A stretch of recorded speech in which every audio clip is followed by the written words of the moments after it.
Bonjour et bienvenue à cette conférence de presse conjointe du Parti vert de Force et démocratie à propos du projet Énergie-Est de la compagnie TransCanada.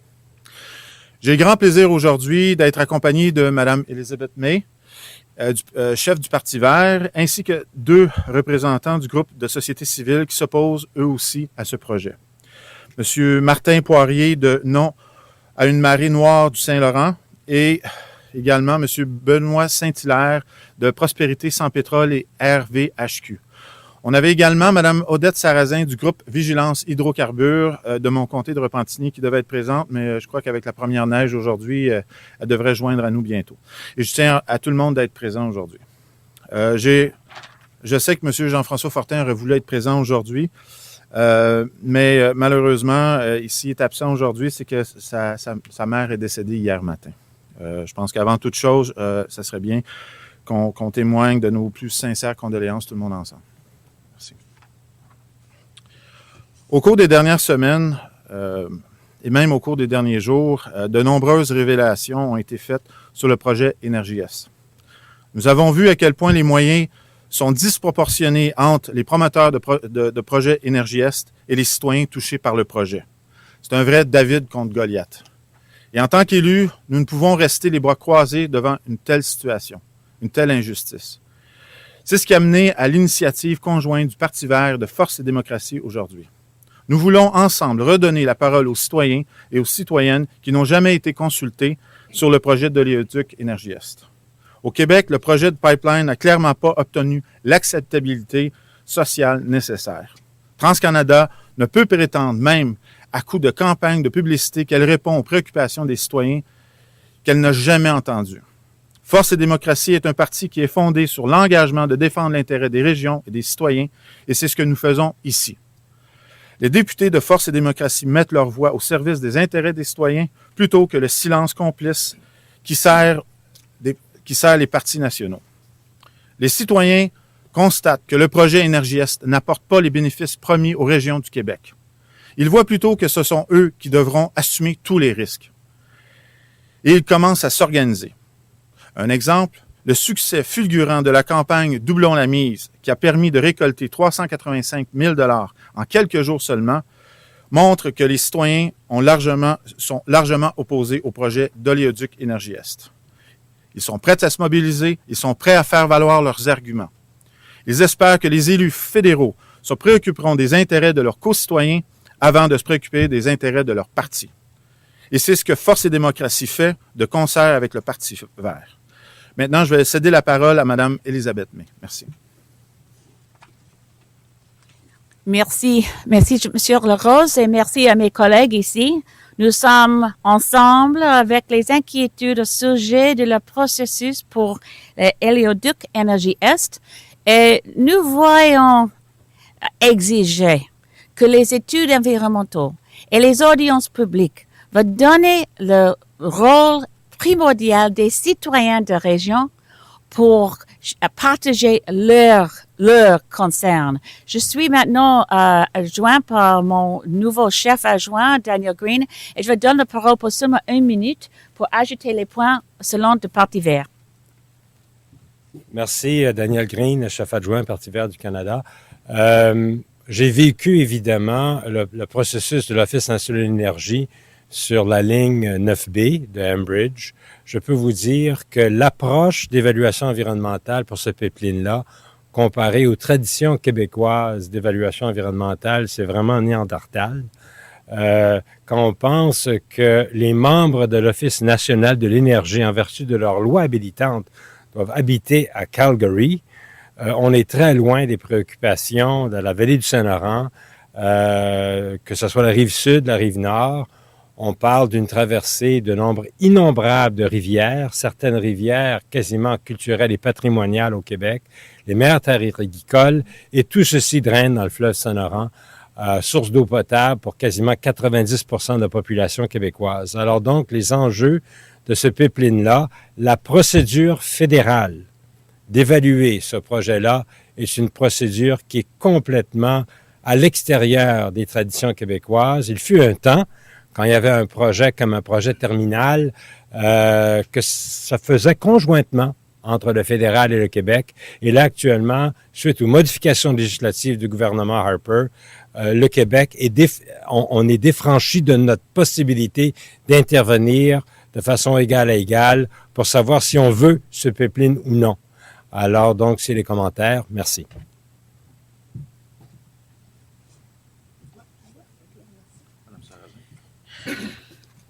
C'est loin, Ottawa. Les routes étaient pas belles ce matin. Donc, mais enfin, je suis là. Bonjour, Monsieur Larose. Bonjour, les élus, peut-être que je ne connais pas, et bonjour, représentants et représentantes des médias. Donc, je me présente. Mon nom est Odette Sarrazin, coordonnatrice de la région de Lanaudière pour le regroupement Vigilance Hydrocarbures Québec. Je profite des quelques minutes qui me sont allouées pour témoigner de la mobilisation citoyenne et de celle de plusieurs de nos élus dans ce dossier très préoccupant qu'est le développement pétrolier canadien et de ses impacts sur les communautés régionales. Nous comptons présentement 12 comités de vigilance hydrocarbures dans la MRC de Dautré et de l'Assomption. Ce sont des comités formés de citoyens bénévoles de toute provenance. Dans ces MRC, 10 municipalités ont voté des résolutions d'opposition au passage du pipeline sur leur territoire et 3 municipalités ont déjà adopté un règlement traitant de l'installation et de l'exploitation d'un pipeline terrestre dans le territoire d'une municipalité. Toutes ces prises de conscience ont été rendues possibles par la présence citoyenne sur le terrain, par l'organisation de soirées d'information avec des conférenciers scientifiques et juristes. Ces actions ont été menées parce que la qualité de l'eau et du territoire n'a pas de prix. Pourquoi cette mobilisation si vivace dans cette région, qui est la Naudière? C'est que l'oléoduc Énergie-Est traverse d'emblée le complexe tourbeux du delta de l'Anoret, lequel s'étend de l'Assomption à Sainte-Geneviève-de-Berthier sur un territoire de plus de 77 km² et qui touche 3 MRC et 7 municipalités. Ce projet d'oléoduc menace les réserves écologiques des tourbières de l'Anoret, mais aussi celles du lac Saint-Pierre, de même que les nombreux cours d'eau qui se déversent dans le Saint-Laurent. Ce qui est menacé aussi, c'est l'approvisionnement en eau de la population et celle aussi du bétail, car nous avons des terres agricoles, de même que l'irrigation des terres agricoles. Le regroupement Vigilance Hydrocarbures Québec regroupe 125 comités de citoyens provenant d'une dizaine de régions administratives du Québec. Des citoyens et des citoyennes mobilisés contre l'exploration, l'exploitation et le transport des hydrocarbures fossiles, mais pour le développement des énergies vertes. Depuis 2010, ces comités ont été particulièrement actifs dans la lutte contre les gaz de schiste au Québec. Notre objectif final est d'informer et de sensibiliser la population face au défi le plus grand auquel l'humanité ait jamais été confrontée, les changements climatiques. Nos actions visent à faire prendre conscience à la population que retarder l'incontournable virage vers une économie verte, respectueuse de la capacité de notre planète, et que nous devons impérativement prendre. Merci de votre écoute.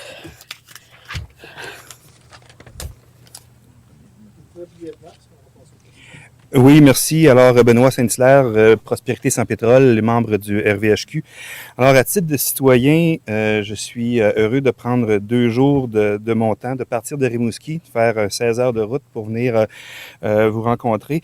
Je crois que c'est définitivement le portrait que le système politique actuel souffre d'un sérieux problème de représentativité citoyenne auprès des élus. Ces dirigeants nous donne l'impression de travailler davantage pour à représenter les compagnies pétrolières que les intérêts du peuple. Alors, on se contente de nous laisser miroiter des poussières d'emploi et qui sont éphémères. Il n'y a rien à long terme. Oui, peut-être quelque chose à long terme sur plus de 600 kilomètres du territoire québécois.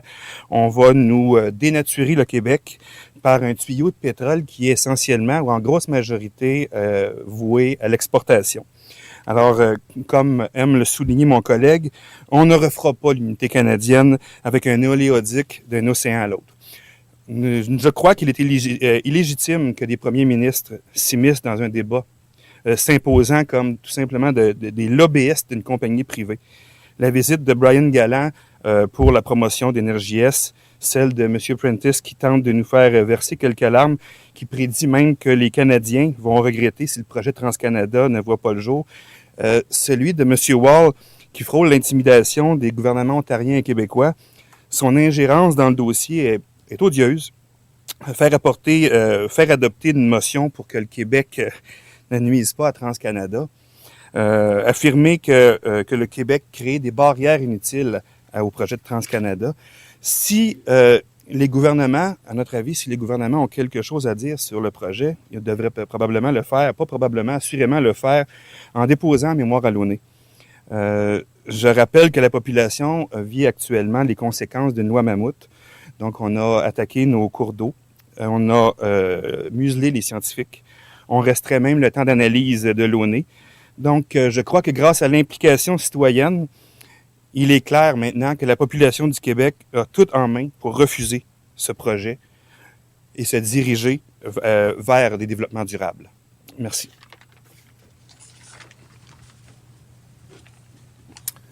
Bonjour tout le monde. Martin Poirier, cofondateur de Nord Marée Noire dans le Saint-Laurent.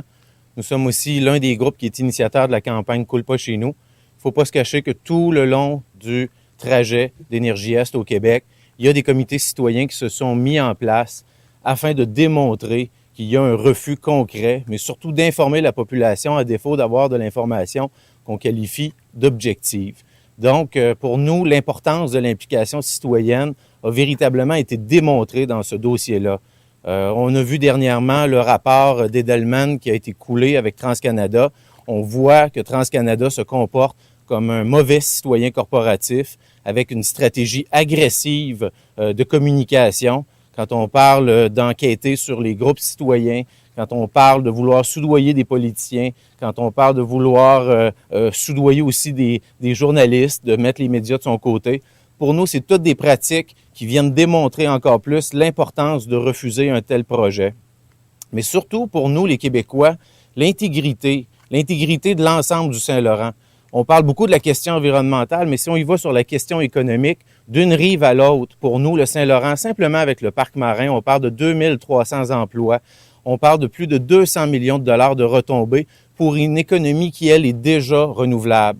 En environnement, on nous dit que le principe de précaution doit prévaloir au-delà de la question d'un projet économique lui-même. Et dans le cas du principe de précaution, si vous avez vu, dans le cas de traverser le fleuve Saint-Laurent à la hauteur de Saint-Augustin-des-Maures, on parle de construire un tunnel sous-fluvial qui serait une première mondiale. Laissez-moi vous dire qu'en tant que citoyen, pour l'ensemble des citoyens du Québec, il est clair que ce type de projet-là accuse une fin de non-recevoir. Autant pour moi comme individu, si je le fais pour ma fille, je le fais pour l'ensemble des générations futures qui s'en viennent et on a un devoir de résistance citoyenne face à ce type de projet-là. Et j'aime bien citer Gaston Miron, poète québécois. Nous serons des bêtes féroces de l'espoir dans ce dossier-là et il est clair que ce projet-là n'aura pas lieu. Merci.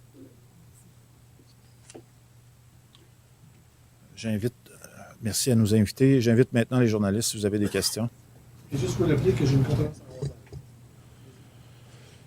à muselé.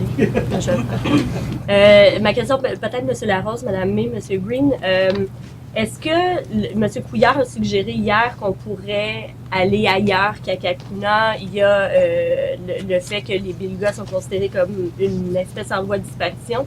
Est-ce que le projet d'Énergie Est a une acceptabilité plus grande en excluant Cacouna? Bien, écoutez, chez Force et démocratie, notre premier point, c'est l'acceptabilité au niveau des citoyens. Je pense qu'on a justement des citoyens ici, s'ils voudraient intervenir et répondre justement à cette question-là. Est-ce que pour vous, c'est plus acceptable? Ce que je pourrais répondre pour nous, quand on voit les simulations de déversement de la firme Siemens commandées par TransCanada eux-mêmes, on parle d'une simulation avec 140 000 litres de pétrole. Et on a la chance à Rimouski d'avoir Émilien Pelletier, écotoxicologue, qui est une sommité dans la francophonie au niveau de la planète en termes d'écotoxicologie. Monsieur Pelletier lui-même dit que ce rapport-là est très frileux et il est déjà très préoccupant. Donc, peu importe le long du Saint-Laurent où un projet de port pétrolier sera envisagé, il est clair qu'il a le même impact au niveau des risques. Et jusqu'à maintenant, il n'y a aucune possibilité de récupération en période de glace hivernale. D'ailleurs, dernièrement, l'UQAR et l'ISMER ont été mandatés avec des budgets de pêche Océan Canada pour évaluer ces possibilités de récupération. Donc, il est clair que le Saint-Laurent, de par sa voie navigable très complexe avec les pilotes du Saint-Laurent, ne peut pas permettre de devenir cette autoroute d'exportation du pétrole. Ben, juste peut-être en français, Oui, Monsieur Green. oui, je veux. Mais simplement pour vous dire que TransCanada avait déjà évalué des sites alternatifs pour le projet méthanier. On parle Baie des Sables, proche du Bas-Saint-Laurent, et on parle de Rabasca. En ce qui concerne Rabasca-Lévis, déjà la population s'est prononcée contre le terminal méthanier. Alors, je ne vois pas comment on peut avoir une acceptabilité sociale pour un projet qui a autant de risques, sinon plus de risques qu'un terminal méthanier.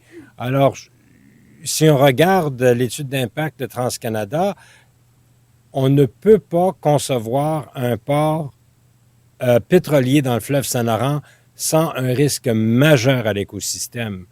Alors, je ne sais pas qu'est-ce qu'ils vont faire, mais la balle est dans leur camp. S'ils rejettent Cacouna, il faudrait qu'ils pensent deux fois à savoir si c'est acceptable d'avoir un deuxième terminal pétrolier, parce qu'il y en a déjà un, Valero, un autre qui va rajouter des risques au niveau de l'écosystème pluvial. Oui, je peux ajouter seulement, comme Odette Sarrazin a dit, il y a l'autre question primordiale du changement climatique et le rôle des pipelines autour du Canada. Le Parti vert, c'est le seul parti au niveau fédéral qui a une politique contre les pipelines pour l'export de bitumen, puis avec comme en anglais exprimé comme dilbit, ça c'est le nom anglais pour la substance qui sera dans les pipelines. Ça c'est un problème grave, c'est un problème de changement climatique. Puis comme Daniel Green a dit, c'est un problème pour l'environnement, pour le fleuve Saint-Laurent, pour les écosystèmes, pour les baleines. Il y a beaucoup de problèmes, mais pas de bénéfices pour les Québécois. Forgive me if this question was already answered en français. Ouais. I didn't know this whole thing would be en français. So, if Energy skips Cancun as the export terminal because of the beluga whales, would you support a pipeline to St. John, New Brunswick? No. No? Depends. The Green Party policy is based not on where the pipeline runs, but what's in the pipeline. This gives us the sole principled position among many parties in Parliament around this issue. I suppose we'd have to say Stephen Harper's principles are clear. He's in favor, and the Conservatives are in favor of all pipelines, to expand the oil sands as quickly as possible, ship out raw bitumen out of Canada as quickly as possible, and every pipeline currently under discussion, whether it's Keystone, Enbridge, Kinder Morgan, Energy East, they're all about getting bitumen unprocessed to Tidewater. They're all about that. Would you prefer to see the Western oil move by train as opposed to pipeline then? I would prefer to, you've used the term Western oil. We're not talking about oil. We're talking about a solid substance called bitumen, which is not oil. The level of, and these are not, I'm not splitting hairs here. There is no Western oil until it's been upgraded into synthetic crude and processed at a refinery. And I repeat, every single pipeline proposal currently before us is about shipping out unprocessed, raw bitumen. It makes no economic sense, and it poses much more serious environmental risks. And as you push that direction of raw bitumen unprocessed, you've also bought into an expansionist proposal to triple the levels of production from the oil sands, thus tripling the greenhouse gases from the oil sands. So we have a different approach. We need a national energy strategy. which actually sets out our goals for energy production, from which types of fuels, what types of energy, over what period of time, and which includes within it, embedding in it, a climate strategy to reduce our emissions of greenhouse gases. None of the debates about pipelines currently, the National Energy Board is refusing to allow those who are allowed in the process, which is a very small group compared to, as Danielle was saying, Quebec participation in Bureau d'Audience Publique, or before C-38 in environmental assessment hearings federally, there was room for public participation. The restricted level of consultation that's taking place right now is further restricted because the National Energy Board is refusing to allow consideration of the climate change impacts of any of these pipelines. So we have a really big problem, and Energy East falls into a pattern across the country of restricting public participation, refusing to look at climate change as an issue, and forcing pipelines down people's throats with the false notion that Canada's economy will benefit from shipping out raw bitumen. There is another pattern that's evident, and that is that oil by rail is increasing exponentially. There are no way hearings, there's no public consultation on this whatsoever. If all the pipeline proposals that are the various pipeline proposals are shut down, then we're simply going to move that oil by rail, and we've seen the terrible consequences of that in Lac-Mégantic. So pick your poison. What is the least problematic way of moving this oil? Because it is moving. It's not oil. It's bitumen. I know what you mean, but it makes a difference because the other approach is to upgrade it to synthetic crude, process it in Alberta. At that point, it is not the same level of risk to be shipped. Dilbit is the single most environmentally damaging kind of fuel to ship. When Dilbit spilled in the Kalamazoo River, when Enbridge's negligence led to a massive leak of Dilbit into the river, years later, it's still not cleaned up. Lac-Mégantic, Danielle can speak to that more. He did the toxicology testing after Lac-Mégantic and that disaster of Bakken crude. Of course, no pipeline that's currently being proposed would have dealt with Bakken crude from the Dakotas moving through Quebec. So we're always given this false thing of if you're against pipelines, you're forcing this onto trains. Even if, I'll put it the other way around, even if all of the current proposals, Keystone, Enbridge, Kinder Morgan, and Energy East were built, and you move to what Stephen Harper says is the goal of 6 million barrels of bitumen shipped out of Alberta a day, you're still using trains because the pipeline capacity of all four put together doesn't meet their expansionist goals. We need to actually examine this and limit what we're shipping as these unconventional fuels, which are more dangerous. If I may. Oui, bien sûr. Je peux vous répondre en français. C'est une grande opportunité qu'on a que les citoyens, justement, se mobilisent. Ils disent non. Malheureusement, il semble y avoir un manque de leadership. Ça fait plusieurs années, depuis ma jeunesse, qu'on entend d'avoir des énergies alternatives, de développer. Là, on a une mobilisation citoyenne au Québec qui est très claire, on n'en veut pas. Et au lieu d'avoir du courage, de proposer des solutions, d'aller de l'avant de tous les programmes qui ont été proposés sur les nombreuses années, on se retrouve à dire c'est lequel qui est le moins pire. Mais on s'entend que c'est une catastrophe. C'est du sable bitumineux. C'est un pipeline les pipelines existent depuis 1863 et à ma connaissance, des déversements, il y en a toujours. À quel niveau d'acceptabilité est-ce que la sécurité elle va fonctionner? On a l'opportunité justement d'aller dans une nouvelle direction. Les citoyens la veulent. Alors pourquoi les leaders, les chefs de tous les partis ne se donnent pas la peine justement de développer le programme? Moi, j'ai rencontré des gens d'entreprise sur la colline et ils sont très prêts à soutenir justement des alternatives. Donc, si je réponds bien à votre question. Oui, allez-y, absolument. Pour nous, depuis le début, dans ce dossier-là, on se rend compte que c'est un faux débat de parler d'oléoduc ou de train. Le projet, c'est de doubler, de tripler la production. Parce qu'aujourd'hui, on parle d'oléoduc Énergie Est, mais on a aussi par chez nous, dans l'Est du Québec, le projet de chaleur terminale dans la baie des Chaleurs, qui est par train. Peu importe si Énergie Est se fait, il y a déjà le projet à Sorel-Tracy avec la compagnie Kildare au niveau de l'exportation aussi. Donc, c'est de transformer le Québec en une autoroute d'exportation et que ce soit par train, par oléoduc, tout ça va faire partie de l'ensemble. Donc, pour nous, c'est important vraiment de le souligner. Ce n'est pas qu'Énergie S. Le train va rester et va demeurer une problématique et même en augmentation.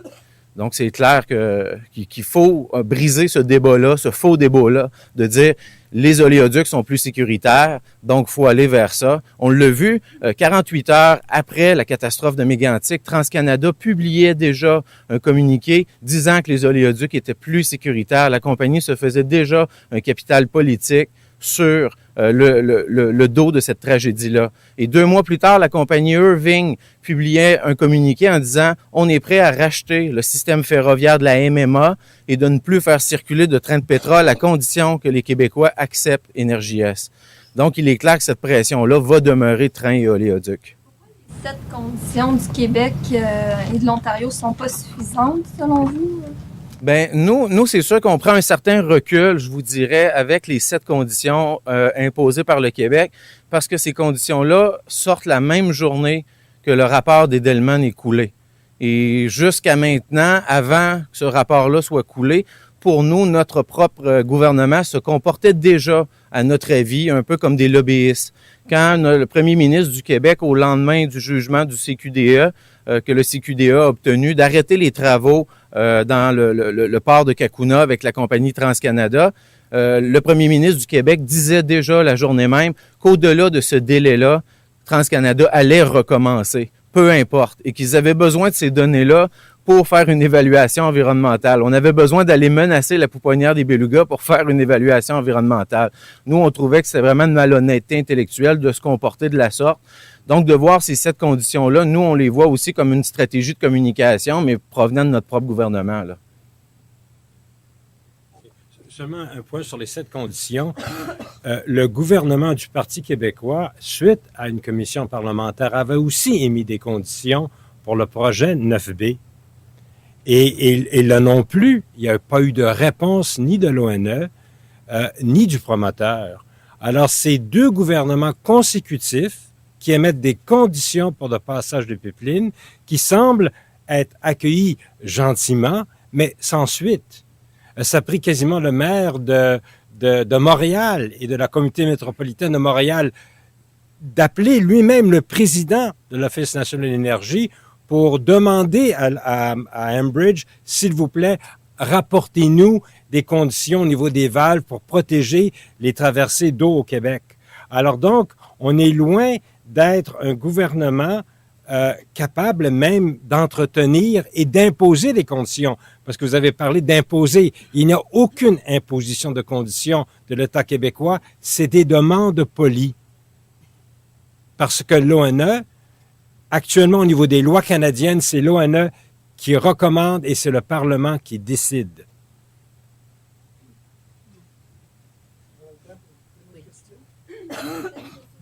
Qu'est-ce qui fait, selon vous, que le NPD n'est pas un parti qui représente les citoyens sur cette question-là? Moi, ce que je peux vous dire, c'est qu'au niveau de Force et démocratie, notre priorité numéro 1, c'est de prendre le temps de s'asseoir puis d'écouter. Il est clair que dans toutes les rencontres qu'on a fait, les citoyens, peu importe de où, dans quelle situation professionnelle ou comment ils vivent justement le pipeline, n'en veulent pas. Ils ont des questions, il n'y a pas de réponse, on ne les écoute pas. Donc, tous les partis, je dis tous les partis en ce moment, libéral, conservateur, NPD, prennent des positions sans prendre le temps d'écouter. Ils peuvent dire le contraire, mais écoutez, une des raisons pour laquelle j'ai quitté, c'est justement parce que je voulais développer un nouveau parti, dont Force et démocratie, parce que l'écoute n'est pas là. Les régions sont mal représentées et il faut développer plus d'écoute, plus de structure. Merci.